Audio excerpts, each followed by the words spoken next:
కనగల్ మండలం ధర్వేశపురంలో వెలిసిన శ్రీ రేణుకా ఎల్లమ్మ తల్లి దేవాలయాన్ని మోడల్గా తీర్చిదిద్దుతామని రాష్ట్ర రోడ్లు, భవనాలు, సినిమాటోగ్రఫీ శాఖల మంత్రి కోమటిరెడ్డి వెంకటరెడ్డి తెలిపారు.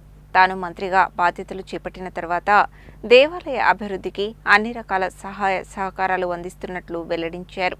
మంగళవారం రాష్ట్ర రోడ్లు, భవనాలు, సినిమాటోగ్రఫీ శాఖల మంత్రి కోమటిరెడ్డి వెంకటరెడ్డి ధర్వేశపురంలోని శ్రీ రేణుకా ఎల్లమ్మ అమ్మవారి నూతన ధర్మకర్తల మండలి ప్రమాణ స్వీకార కార్యక్రమానికి ముఖ్య అతిథిగా హాజరయ్యారు. ప్రమాణ స్వీకారోత్సవం అనంతరం మంత్రి మాట్లాడుతూ రేణుకా ఎల్లమ్మ దేవాలయం వద్ద కళ్యాణ మండపం, వాటర్ ట్యాంకు కట్టించడం జరిగిందని, 50 కోట్ల రూపాయల కేంద్ర రహదారుల నిధులతో నల్గొండ నుండి ధర్వేశపురం వరకు రహదారిని నిర్మించనున్నామని, టెండర్ పూర్తయిందని, రేపటి నుండి పనులు ప్రారంభిస్తున్నట్లు తెలిపారు.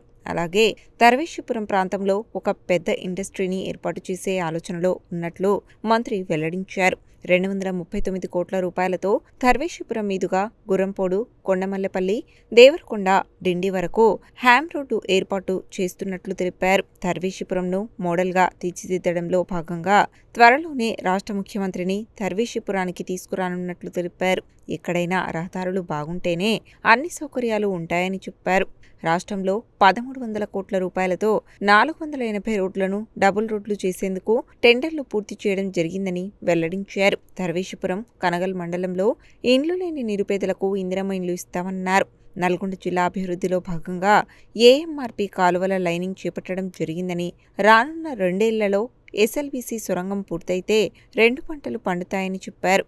నల్గొండ పట్టణ అభివృద్ధిలో భాగంగా 900 కోట్ల రూపాయలతో పట్టణం చుట్టూ రింగ్ రోడ్డును నిర్మిస్తున్నామని, నల్గొండ పట్టణంలో తాగునీటి ట్యాంకులతో పాటు విద్యాభివృద్ధికి అనేక చర్యలు చేపట్టడం జరిగిందని, ఇందులో భాగంగానే బొట్టుగూడ ప్రభుత్వ పాఠశాలను అత్యంత అద్భుతంగా కార్పొరేట్ స్థాయిలో తీర్చిదిద్దడం జరిగిందన్నారు.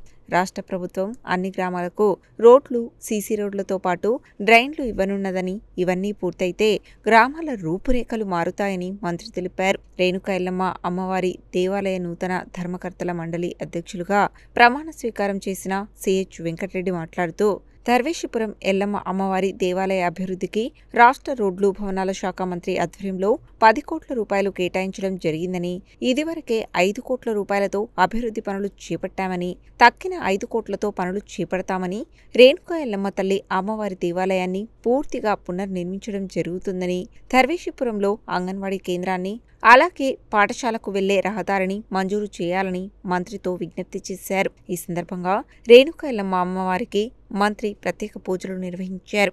ఆలయ పూజారులు, దేవాదాయ శాఖ అధికారులు మంత్రికి పూర్ణకుంభం, మేళ తాళాలతో ఘన స్వాగతం పలికారు. Nalgonda RDO Y Ashok Reddy, DSP Sivaram Reddy, endowment అధికారులు, కనగల్ తహసీల్దార్ పద్మ, రేణుకా ఎల్లమ్మ తల్లి దేవాలయం ఈవో తదితరులు మంత్రి వెంట ఉన్నారు.